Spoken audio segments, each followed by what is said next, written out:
Hello everyone, welcome back to the podcast. Today we're going to be doing our first ever Q&A episode. So we're going to be answering questions that you guys have submitted, all about psychiatry, psychology, therapy, personal development, things along those lines. It's really cool to be able to have this kind of dialogue with you. So if you like this episode and if you have questions of your own, feel free to submit a question for a future Q&A episode. And you can do that on our Instagram, our Twitter. We'll link those in the description. And you can also email us at thinkingmindpodcast@gmail.com. The questions are really good. So we're going to discuss things like ADHD, narcissism, autism, self-harm, delusional disorder, addiction, some books I would recommend. So without further ado, let's get into it. So the first question comes from someone who works with someone who he feels is a bit of a complicated character. And he says maybe this person has traits of ADHD, narcissism, autism. And the fundamental question is, how can a layperson communicate with someone complicated without triggering them? So firstly, I might give some tips about understanding those three conditions, ADHD, narcissism, autism, and how you might communicate with someone who has one of those conditions. The fundamental thing to understand about ADHD is people with ADHD have difficulty processing information. They may process information a lot more slowly than the average person, and their attention tends to be quite scattered. So, as much as possible, when you're trying to communicate information to someone with ADHD, you want to make that information as simple and digested and broken down as possible. Not because they're not intelligent, because actually intelligence varies among people with ADHD just as it does for the rest of the population. But just because the bottleneck for someone with ADHD is how well can they pay attention and how quickly can they process that information that they receive. And then, of course, the other thing that's worth understanding is ADHD comes with difficulties with emotional regulation. So it's quite common for people with ADHD to lose their temper or become angry or frustrated. So it's probably important to make allowances for that as well, try and make the environment as comfortable as possible. When it comes to narcissism, the one thing I really want people to understand about narcissism is it comes from a basic anxiety. A basic anxiety that either the individual is not good enough in some way, or that they're not going to get what they need from life or from other people or from the world. And so these individuals have developed a range of narcissistic defenses, and those could include a sense of specialness, of entitlement, of grandiosity. And of course, these are the traits that annoy a lot of people. Also, traits like superiority and often judging other people in terms of how much value they can provide. And while these traits are quite difficult to handle, it's always worth keeping in mind that initial point that fundamentally those traits exist as a defense. And often you can see this with something like narcissistic rage, which is often when you confront a narcissistic person and maybe show them their weaknesses or where they're going wrong or criticize them, they have difficulty handling that and they can collapse into a strange kind of anger. And often in that anger, a lot of the narcissism comes out, like a lot of the superiority, especially if they're a more covert narcissist, by which I mean a narcissist who tends to hide it rather than a more grandiose narcissist, someone who really like puts it all out there for everyone to see. When it comes to autism, the thing worth understanding is fundamentally it is a problem of social communication and reciprocity. So people with autism find it harder to grasp all the range of social rules, most of which are unwritten, indirect, implied, that everyone takes for granted. It's actually quite rare to learn social rules in an explicit sense. Most of us learn it implicitly, and this is just harder for autistic people. So when talking to someone with autism, it's common that they might make some sort of faux pas or break some sort of social rule. Often they can be very concrete, by which I mean take things very literally, have trouble understanding expressions, humor, symbolic language, metaphors, and all of these things can make social interactions quite difficult and awkward. So if you think that the person you're interacting with may have autism, just keep that in mind and try and again make allowances for that kind of thing. So now about the more general point, how do you communicate with someone complicated, whatever condition they have, without triggering them? It's first worth understanding what triggers them, and indeed what is being triggered. For most people, when they are quote unquote triggered, what's happening is their ego structure is being threatened. What do I mean by ego structure? I mean their set of beliefs about themselves, about the way the world is supposed to work, about how other people work, about why they have value, about their strengths, and perhaps about their weaknesses as well. Your ego is like, among other things, a collection of stories and beliefs that you tell yourself about how life works. People's egos can be threatened for all sorts of reasons, and obviously, as we know, some people's egos are more fragile than others. So, a narcissistic person's ego is certainly more fragile than other people's. And so, complicated characters, as it were, often have fragile egos, and it's worth understanding specifically what triggers them. And you might find that there's a common theme. It might be, for example, abandonment, it might be being ignored, it might be someone disagreeing with them ideologically. So, for example, people can become too identified with the ideas they believe about politics. That's really common nowadays. And so, for them, their ego structure is enmeshed in their beliefs about ideas. So, really, a lot of personal growth and what you might do in therapy is try to make your ego robust by detaching it from things it doesn't have to be attached to, like your ideas about life or the world. What you really want is an ego that's fluid and able to adapt to different challenges that one faces in life. That's why in therapy we promote something called flexible thinking, the ability to change your beliefs if you happen to encounter data that contradicts the beliefs you already had. But if you're dealing with someone like this and maybe they're not in therapy or engaging in any kind of this kind of work, again, worth understanding what's triggering them, and that way you can avoid any unnecessary landmines. But you also need to know how to communicate with them, because probably if you're working with this person, you probably need to communicate a lot of information or ideas to them, and perhaps this is what's triggering them. It's important to try and communicate these ideas in a way that's less likely to raise their defenses. So, a really good way of doing that is by showing vulnerability yourself. By, for example, showing how whatever situation you're in with this person is likely to affect you without resorting to having to criticize them necessarily.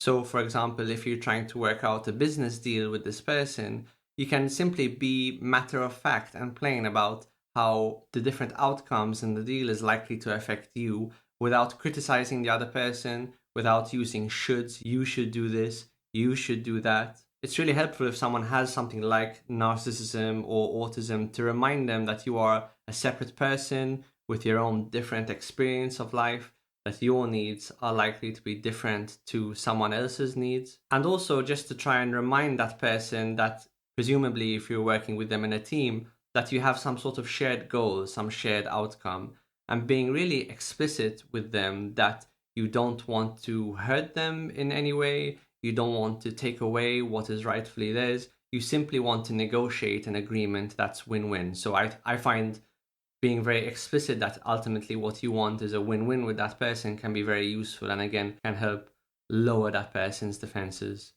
So those are a few generic tips. It's hard for me to give more specific advice without any of the details, but those are some general tips about how you can communicate with a more complicated person. Don't do anything to raise their defenses. Remind them that you are a separate person with your own perspectives and try and create something win-win. Okay, next question. Can you tell us more about self-harm from a lived experience perspective? To an outsider, something like self-harm is quite perplexing, so it can be useful to understand what it's like from that person's point of view. Okay, so I think that's very true. And self-harm, and I assume by self-harm you mean things like skin cutting and maybe small non-lethal overdoses, things along those lines. Incidentally, this is a very common presentation in A&E. People frequently present having either cut themselves superficially on their skin or taken a small overdose. And when you're new in mental health, whether you're a psychiatric trainee, a nurse, maybe a trainee therapist, something like self-harm is very perplexing. I mean, it's perplexing at face value. Why would someone damage themselves, even if it's just in a small or superficial way? And I found it perplexing when I started working in mental health. What I did was I did tend to ask people in a gentle way, what do you get from self-harm? How does it benefit you? Because ultimately, even if a behavior is very harmful or even mildly harmful, it's rare that a person would do it unless they're getting something out of it, some kind of hidden benefit. So I tended to ask almost everyone I saw throughout my 7 years or so of psychiatric training, what does self-harm do for you? There's clearly downsides, but what are the upsides for you? And almost every time they tell me something like it helps to distract me from my emotional troubles. It gives me a physical focus for my pain that helps with my emotional pain, and it helps to relieve the tension. So I think ultimately that's what self-harm is about. It's a relief of psychological tension.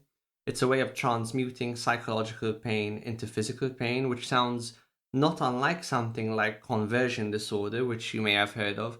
Conversion disorder is when someone suffers intense psychological or emotional stress, and that manifests itself in physical symptoms. So, for example, someone can be in a car crash, and as a result of the car crash, their whole arm goes limp and they can't feel anything in their arm. So, that's a classic example of a conversion disorder.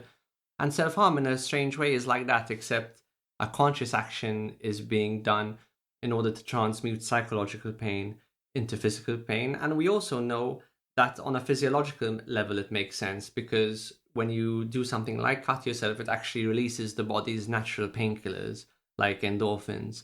And of course, there are other benefits as well. Because of the self harm, the person may come to the attention of their family or their friends, and they may start to realize how much distress they've been under, or they may come to the attention of healthcare professionals, which actually can be useful. But the problem comes when it becomes habitual, almost like an addiction, and people frequently fall into ruts in their life. And when they go into a downward spiral, they end up self harming in some way. I do think it's useful to think about this kind of self harm as an extreme version of self destructive behaviors that we all participate in some way. Even though self harm isn't super common, it's not like everyone's self harming. Self destructive behavior is almost ubiquitous, whether it's with eating too much junk food, smoking cigarettes, drinking alcohol, even provoking arguments unnecessarily or on purpose, gambling, making reckless decisions. We all have a proneness to self destructive behavior, and largely, I think it serves all the same functions as self harm that I just discussed. So, again, it transmutes something psychological or emotional often into something physical or some real world situation. It relieves psychological tension. It can bring your distress to the attention of others. So it ultimately functions in much the same way. It can just be a little bit more socially acceptable and a little bit more common. So I think it's really helpful to see these as a kind of extreme version of behaviors we all enact. We've talked a little bit about what self-harm could be like from a patient's perspective. Ultimately, the way forward would be to substitute bad coping strategies for better coping strategies. And there's a lot you could say about growth and personal development, obviously, but one through line that goes through a lot of this kind of work is you have a set of coping strategies available to you, and you're going to substitute that for a better, more mature, more sophisticated set of coping strategies. So, for example, physical exercise is a much better way of transmuting emotional distress into something physical, because not only are you getting that psychological benefit, but obviously you get all the positive side effects of exercise, like you feel better, your mind and body is in fact healthier, you feel more motivated, and things along those lines. So there's a lot more to say about this, but in general, what you're going to try and do with someone who is self-harming is try and come up with a set of coping strategies that's a lot better than self-harming, taking overdoses, cutting. This is really emphasized in kinds of therapy like dialectical behavior therapy, which specializes in patients who self-harm chronically, often patients with something like borderline personality disorder, and it prescribes a whole range of what it calls distress tolerance techniques that are ultimately better, more mature ways of dealing with things than self-harm. Okay, next question is actually from my friend Sean. Shout out to Sean, and he asks, Dear Alex, is my bae gaslighting me? Yes, Sean, your bae is gaslighting you. Okay, next question. Could you share a few of the most enriching books you would recommend? Absolutely. So I've made a short list to prepare for this. The first one I would recommend is Neurosis and Human Growth by Karen Horney, one of the first prominent female psychoanalysts back in the 50s. And if you've heard this podcast for any length of time, you've probably heard me talk about Neurosis and Human Growth before. I think it's my absolute number one book to recommend to people who want to learn more about depth psychology, about how people's psychologies actually work. I always give the warning that it's a very dense book. Almost every line in that book is worth thinking about and considering. It's really rich. I've read it about 3 or 4 times and I still benefit from reading it again. The fundamental premise of the book is this, and it's helped me a lot to understand people. It's that people do have a natural drive, a natural tendency to actualize, to grow, to develop their personalities, which of course is very good. But Horney writes that when people encounter early life difficulties like familial difficulties, stress, trauma, etc., they often develop a basic anxiety, just like I talked about with narcissism, a basic anxiety that they're not going to get their needs met.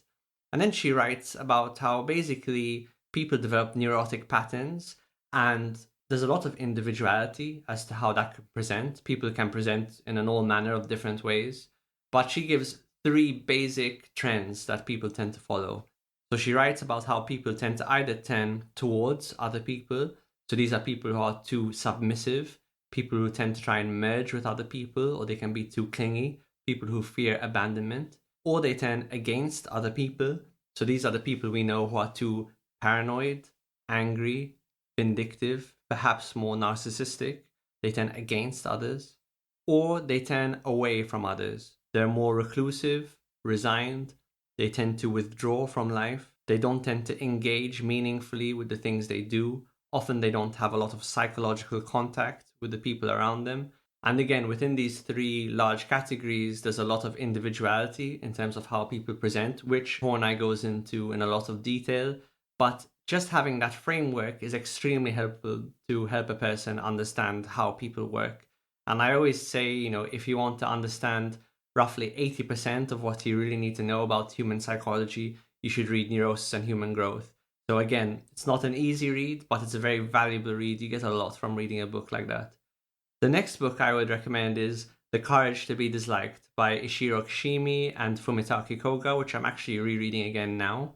This is really a book that's about Adlerian psychology. So the psychology of Alfred Adler, who was a psychoanalyst, but then developed his own way of thinking about psychology. And the really cool thing about this book is it takes place in the format of a dialogue between an older philosopher and a young student. And so reading the book is just reading this dialogue between these 2 people, and they have these interesting conversations about their different perspectives and about life and the proper way to live. And through that conversation, they cover some of the major points of Adlerian psychology, such as the separation of tasks, i.e., being very careful about what you take responsibility for and what you don't, the courage to be normal, in other words, the courage to accept that you are a flawed individual with limitations, and of course, the courage to be disliked, which essentially is the courage to learn about and live by your own set of principles and really see life through your own continually cultivated perspective, rather than living life for the approval of others or through the perspectives of other people. So that's an excellent book I would definitely recommend. The third one is Toward a Psychology of Being by Abraham Maslow. Obviously, people know about Maslow because of his hierarchy of needs, with things like warmth and food and shelter towards the bottom, and things like self-actualization towards the top. But Maslow is about so much more than the hierarchy of needs. He's considered one of the fathers of humanistic psychology, which was the alternative to psychoanalytic theory and behavior theory, which came before it.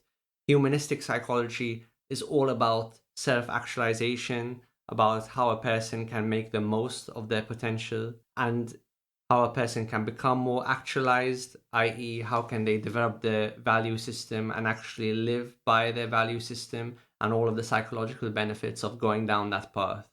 So that certainly was a very influential book for me. Another book I would recommend is Memories, Dreams and Reflections, the autobiography of Carl Jung. And in particular, I would recommend the chapter all about Sigmund Freud. So Jung devoted a whole chapter to Freud, their relationship, the stuff they did together, why they disagreed, the major differences in their philosophy about psychology. Overall, it's a really good book to read because you understand Jung's thought process, what he was interested in, how he actually worked clinically, and a lot of his major contributions to psychology and his thinking behind them. The last book I would recommend, which in contrast to the others is fiction, is A Scanner Darkly by Philip K. Dick. Philip K. Dick is one of the world's most influential science fiction writers. And if you're not familiar with Philip K. Dick, he's the author whose works became things like Blade Runner, Total Recall, The Man in the High Castle, Minority Report, among others, and even A Scanner Darkly became a film with Keanu Reeves and Winona Ryder, directed by Richard Linklater. So I'd recommend the film version as well. But what's excellent about the book is really what it documents is what happens when someone's personality disintegrates or splits into two. So I don't want to ruin too much of the plot, but essentially A Scanner Darkly is about an undercover policeman working in vice and narcotics, and he's trying to investigate drug dealers who are selling this fictional drug called Substance D, which is highly addictive. And because he's undercover and hanging out with other people using drugs, he has to use this drug himself, and eventually he becomes addicted to Substance D, and the plot unravels from there. But it's an excellent book. It's very dark, like a lot of Philip K. Dick's work, but definitely worth a read if you want to understand something like personality disintegration, but also addiction, why people may use drugs and the social factors leading towards that, how people's thinking can become deranged on drugs and things along those lines. Okay, so the next question is, can you comment on the benzodiazepine situation and protracted withdrawals? Okay, so I'm not 100% sure what you're referring to with this question, but certainly I can comment on the major issues with benzodiazepines, how they've been overprescribed, and the dangers of benzodiazepines. So for those who don't know, benzodiazepines are medications that are typically prescribed for anxiety. So those are things like diazepam, which is also known as Valium, alprazolam, which is also known as Xanax, and a whole list of other related drugs. So what do benzodiazepines do chemically? So they activate very specific kinds of receptors in the brain called GABA receptors. And GABA receptors lead to the release of a neurotransmitter, a chemical in the brain called GABA. What GABA does is it's a general nervous system relaxant. So what you'll find is typically neurotransmitters, chemicals in the brain, they're either excitatory or relaxatory. They either activate the nervous system or dampen it down. GABA dampens it down. So that's why it's very helpful for anxiety. It can relieve psychological tension. It can relieve psychological stress. It can relieve anxiety. These kinds of drugs are especially useful if you prescribe them in the short term. So if someone's stressed about some acute situation that's going to last 2 weeks or less, and you give them some benzodiazepines, that can indeed help them get through that situation.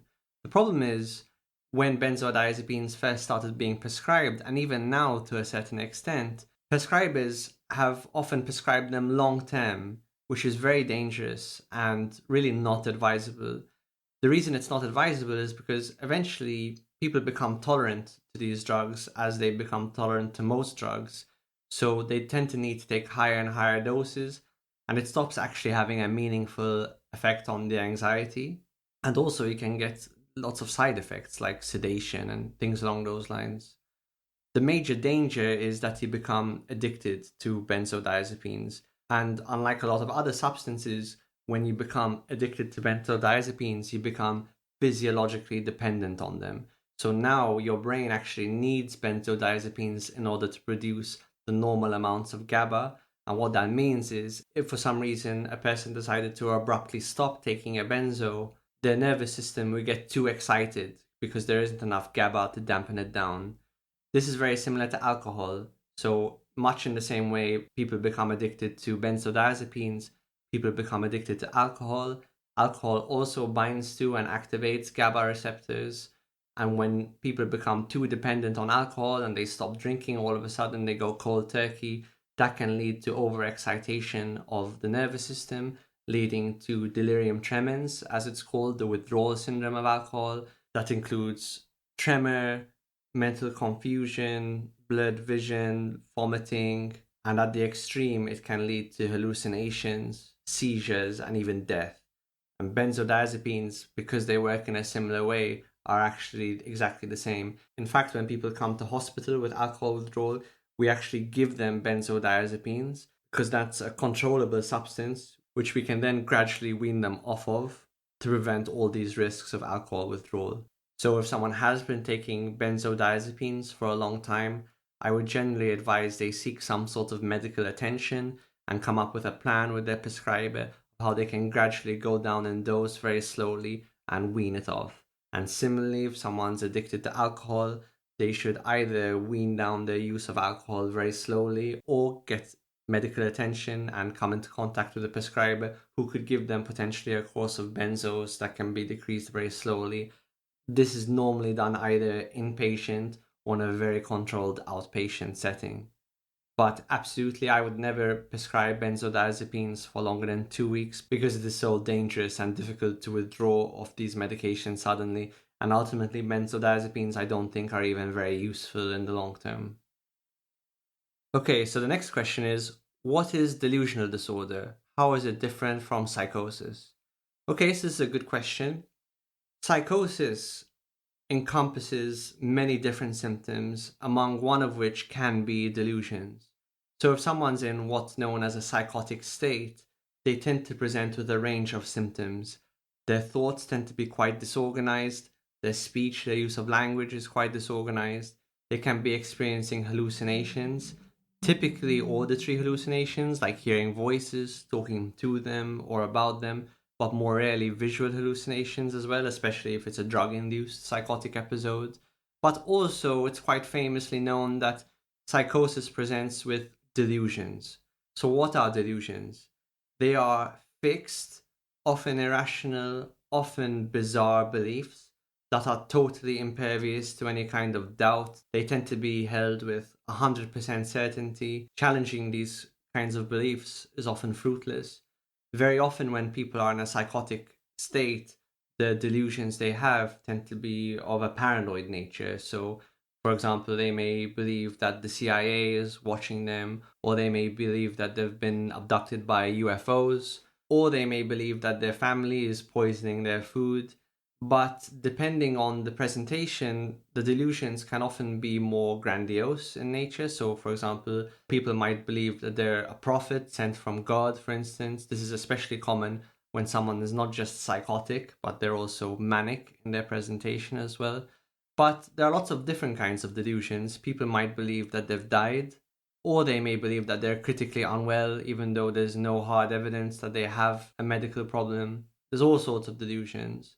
So, delusional disorder is different because, unlike psychosis, it doesn't present with this range, with the disorganized thinking and speech, with unusual behavior. Typically, someone with delusional disorder just has the delusions on their own. And they may be of a paranoid nature, they may be of a more grandiose nature. Sometimes they can be quite benign. Just like with psychosis, it varies a lot, but they'll have none of the other symptoms that are typical of psychosis. The other thing is, to qualify for a diagnosis of delusional disorder, the person has to have been experiencing those delusions for at least a month. And generally speaking, outside of that delusion, these individuals don't show any really significant impairment in their ability to function. They might go about their lives, their jobs, their relationships with no significant problems. Unlike with psychosis, where often the delusions and the other symptoms can respond quite well to medication, like antipsychotic medication, although not always, in delusional disorder it's actually very rare. Antipsychotics don't tend to be able to do much about the delusions. It's actually quite rare to see delusional disorder in psychiatry because they don't tend to present to services as often. Often there's nothing evidently wrong with that individual, and you might not even know that they have a delusion unless you specifically ask them about it. I think I've only seen 1 or 2 cases in about 8-9 years of practicing psychiatry. If I had to give any general commentary or advice about how to deal with someone who has delusional disorder, I'd say probably arguing about the nature of those delusions is a waste of time, like trying to debate them about the veracity of those delusions, probably a waste of time. It's extremely unlikely that you're going to be able to convince them out of it. And the second piece of advice I would give is try and see if you can piece together or understand what psychological function that delusion or belief is serving. Now, just like with self harm, we can extrapolate to a lot of people. It's worth talking a little bit about the function of beliefs in everyone. Often we can unconsciously come to believe that beliefs are about understanding objective reality, or reality as it could be understood, let's say, by science or something like that. I don't believe that our beliefs largely exist to reflect objective reality as accurately as possible. I think that's part of what they do, but they're often wrong, obviously. People can often believe things which are totally out of touch with reality, whether you're psychotic or not. I think the function of beliefs is largely to motivate someone to behave in a certain manner. So, for example, you may have certain beliefs about what kind of diet will work for you or make you healthier, and irrespective of how well those beliefs match up with reality, what those beliefs will do is motivate you to take those actions that will lead you to a good direction in your life. Beliefs that match on well to objective reality tend to be the most functional. But that's not always the case. There are beliefs that can be incredibly functional that don't necessarily correspond with objective reality. Those are beliefs that you can say are metaphorically true, but not objectively true. So take karma, the idea that every good or bad action you do will be in some way accounted for by the universe. Objectively, that's probably not true. At least I don't believe that to be true. And yet, acting as though karma is true, that there is this universal system of justice, is likely to promote a good life for you, because it's going to make you do things which are good for other people, because it's going to incentivize an individual to do all sorts of pro-social things and stay away from antisocial behaviors, and that's going to make it much more likely that they live a good life. So there's all sorts of beliefs which are good for us, even though they don't necessarily match the objective nature of reality. And perhaps it's also true that there are beliefs that are objectively true, that they somehow match objective reality, but probably aren't good for us to enact. And that's a little bit more complicated, and we're not going to get into that today. So what I would want to highlight is that beliefs serve all sorts of psychological functions besides trying to delineate what is true out there in objective reality. And so whether someone has some annoying political beliefs that you don't like, or whether they have a full-on delusion, it's worth taking the time to understand what function is that belief serving for them. Again, going back to the idea of ego structure, how does this belief or set of beliefs serve that person's ego? Does it make them feel special? Does it make them feel needed? Does it make them feel relevant? Does it help to motivate some sort of actions which are helpful for them? Does the belief help to give that person some sense of meaning in their lives? All of these are really good questions when you're dealing with someone's beliefs, if they don't correspond with yours, whether they're just garden variety day-to-day beliefs or something like a delusion. So that's worth keeping in mind. Okay, so the next question is, if you had to design a life that would set someone up for the healthiest mental health possible, what would you include and what would you definitely not include? Okay, so this is obviously a super broad question, and as always, the devil is in the details, but we can come up with a bit of a framework to help us understand particularly what kinds of things we should lean towards and what kinds of things we should lean away from. So in a couple of podcasts we've done recently, most notably in the one with Alan Francis, but also the one with Professor Anthony David, we've talked about this thing called the biopsychosocial model. And if you've worked in mental health for any length of time, you're probably sick of hearing about the biopsychosocial model. It probably doesn't sound very sexy or glamorous at this point, but it's the best model we have for understanding mental health. And it's a model I would argue that the everyday person can come to use to understand how to improve their mental health. So all the biopsychosocial model means is that it's important for everyone to take into account What are the biological forces that are affecting their mental health? What are the psychological forces? And what are the social forces? And that way you can do a bit of a mental health inventory and go through a bit of a checklist, if you like, and see what kind of things are tripping you up, causing your mental health to deteriorate, and what kind of things do you actually need, and what kind of things are improving your mental health. So again, it's going to be very difficult for me to cover everything, but thinking biologically, for instance, sleep, good quality sleep is extremely important. Having access to good nutrition, staying away from bad nutrition, from junk food is very important. Staying away from things which will negatively affect your biology, like drugs, too much alcohol, being very careful with your medications. All of those things can affect your mental health. Physical exercise is very important. We're now starting to understand that exercise is as effective as antidepressants for treating people with depression. It's also very effective for anxiety, for things like ADHD and so on. If you don't exercise and you're having difficulties with your mental health, I would argue one of the best things you can do, one of the highest leverage activities you can do, is probably start to exercise and organize your nutrition. Again, excluding things which are likely to be bad for you and including foods which are likely to be good for you, healthy sources of protein, a wide variety of fruits and vegetables, supplementing with certain vitamins, particularly if you live in the UK or a country that's not very sunny, supplementing with high strength vitamin D, things along those lines. We are biological creatures. I would argue that our biology is foundational, it's fundamentally important. You can't have good mental health without it. Now, speaking psychologically, it's worth understanding a few ways that this can go wrong. So, how do you know if someone's suffering psychologically? They may, for example, have a lot of unresolved internal conflict. They may have a lot of trauma from their early life that they haven't gotten over. They may have difficulties with their attachment style. For example, they may be anxiously attached or avoidantly attached, or anxious avoidant in a minority of cases. There's a range of different psychological difficulties that people can encounter, as you've probably heard discussed on this podcast. It's difficult for me to cover everything in this question, but it's worth just making sure that your house is, psychologically speaking, in order. And there's a range of things you can do to try and address that, like journaling, like therapy, like honest conversations with friends and family. If you want more detail about that, we've made loads of podcasts about how you can improve your psychological health.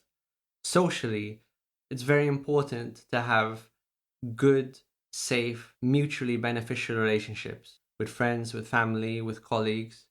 Relationships where you feel safe to express yourself, to express your vulnerabilities, to express your desires, what you need.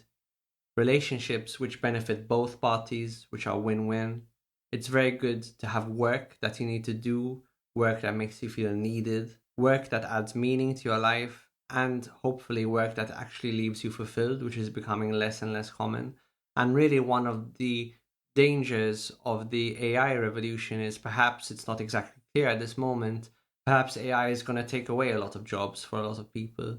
And maybe it's the case that it will just take away the more meaningless jobs, which will allow people to pursue more creative, fulfilling, meaningful work. And that would probably be a good thing. But it seems pretty unpredictable at this moment. And I would imagine that having a large amount of the population unoccupied, not able to do meaningful work, might be a very bad thing if it turned out that way. So again, socially, it's important to know that you can be taken care of by the people around you, but also that you have people around you to take care of, to feel needed, but also to feel that other people have your back. So this is very important. There'll be a lot more in all three of those categories, but overall, what I would say is if you had to design a life that would set someone up for the healthiest mental health possible, I would look at that biopsychosocial model and in each category think, what am I doing that's negatively affecting my mental health? And what can I do that I'm not doing that can positively affect my mental health? We've made a lot more podcasts about this, so definitely check those out. Okay, next question. Can you comment on the harms of emotional suppression and the benefits of catharsis?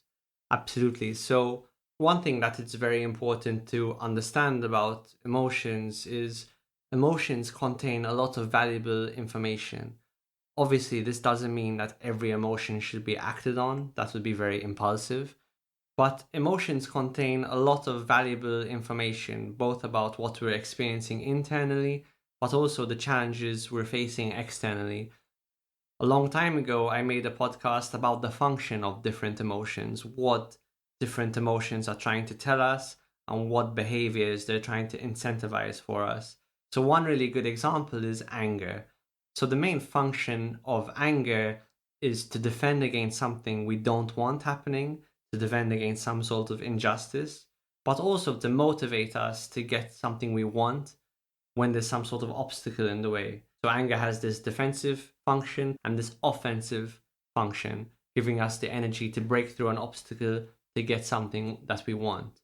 So given that it has that function and all emotions have functions, suppressing anger will mean that we'll be less able than the average person, than a person who has contact with their anger and knows how to use it to get what we want. And also, they're less able to use anger to defend against the different kinds of forces which operate in their lives.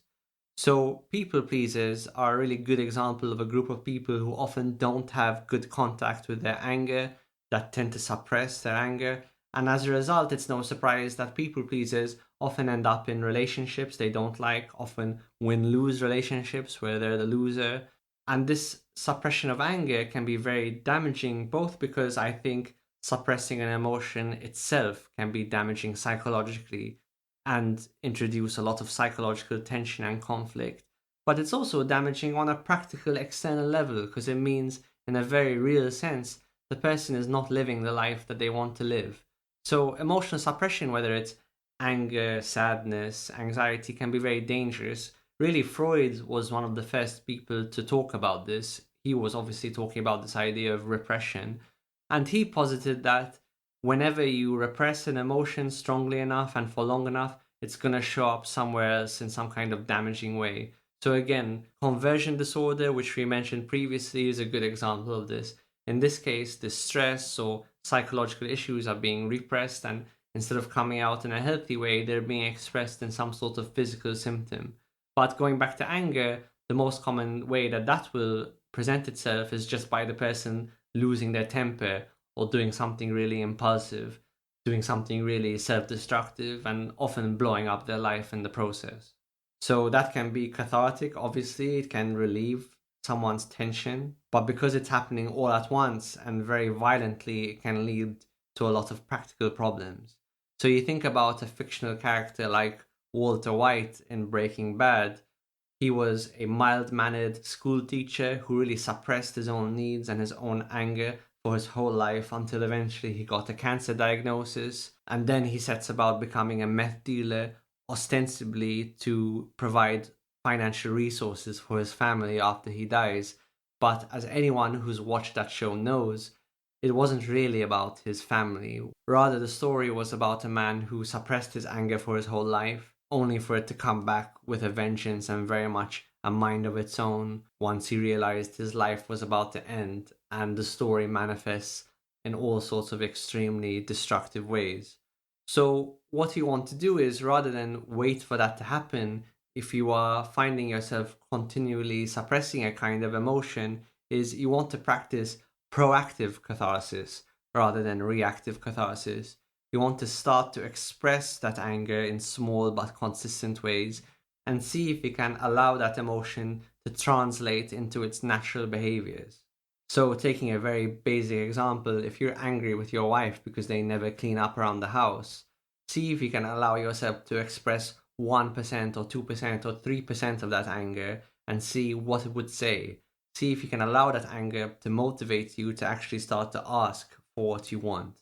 Generally speaking, when you're trying to express an emotion that you've long suppressed, it's best to start with safe people, people you trust, people who aren't going to give you a hard time if you don't necessarily get things right. You can start with close friends or family members. It really doesn't matter as long as it's someone who you can trust and someone who you can be vulnerable with. And you might even tell them that this is a process that you're going through, that you're starting to get more in touch with your emotions and express emotions that you previously haven't expressed. Now, the caveat I would make about this is sometimes there are very powerful psychological reasons why these emotions have been suppressed. And it could be to do with early life stress, with trauma, with complicated issues.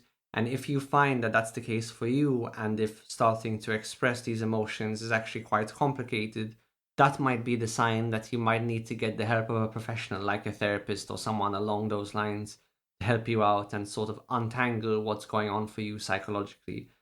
But if it's relatively straightforward, then it's probably something you can do on your own with just a bit of consistency, a bit of time, and help from safe people, as I mentioned. Okay, and I'm just going to cover one more question today. And the last question is, what is the psychological benefit of dark humor? Which is an excellent question.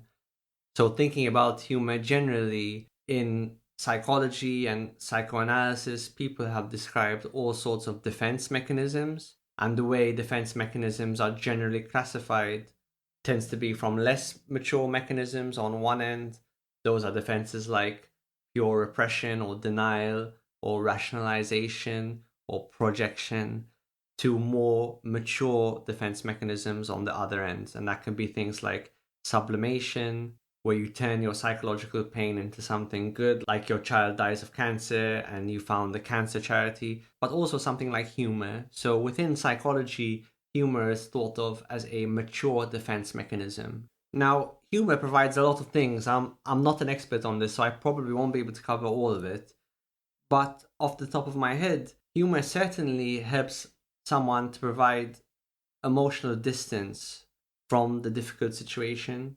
And obviously the emotional tone is changing from a dark or difficult or tragic one to fundamentally a lighter one, which is helpful, and that's part of the magic of changing emotions. It helps to provide a sense of perspective. So generally what makes something humorous is the ability to like zoom out and see that situation in context and perspective. And often it's that context or perspective that allows one to see the humor in it. It allows a sense of control because it helps you to realize that you can actually change the narrative of what you're experiencing. And changing the emotional narrative gives a person a sense of agency and control. Humor obviously provides a sense of social bonding because obviously humor is generally a shared thing. It's rarely experienced in isolation. So dark humor in a crisis can help to tighten the bonds between the different people experiencing that situation. And similar to self-harm, like we talked about earlier, and other kinds of self-destructive behavior, humor provides a relief of tension and provides an emotional catharsis. And another feature of dark humor, which I think is quite interesting, is dark humor, especially things like satire, helps us to question the status quo in a way that's socially acceptable. So this was especially useful when we were existing in societies which were a lot more cruel and violent, where generally a character like the court jester archetype was the only one allowed to question someone in authority like the king. So there's something about humor that can be a useful vehicle for social critique. And that's good because it can allow societies to shift and change for their rules and norms to evolve without an excess of violence. So it's kind of a gentle way for groups of people and for civilizations to adapt their belief systems and their practices. And the last thing I would mention is that humor can also help us to recognize some of the realities of our situation. So, for example, absurdist humor can help us realize just how absurd the human predicament is very often. And that in and of itself can provide some relief. So I don't think it's right to say that humor is just shielding yourself from reality, but actually, just like in the way it provides perspective, humor can allow us to see our reality more clearly and laugh at it and change the emotional tone of it. And I think obviously that can be very useful, as we all know. So thanks very much for joining me on this first Q&A episode we've done. As I said at the beginning, it's been very interesting and very useful for me to have a dialogue with you guys. If you guys have any questions that you want answered, don't hesitate to contact us via social media or our email thinkingmindpodcast@gmail.com. We're basically open to any question around the themes of psychology, psychiatry, therapy, or self-development. I hope you found these answers useful. Lastly, if you might be considering some form of psychotherapy yourself, I wanted to mention that I'm offering one-on-one psychotherapy sessions, particularly in person in the London or South London area. So if you're interested in something like that, you can email me at alexcurmitherapy@gmail.com. Thanks for listening, and I'll see you next time.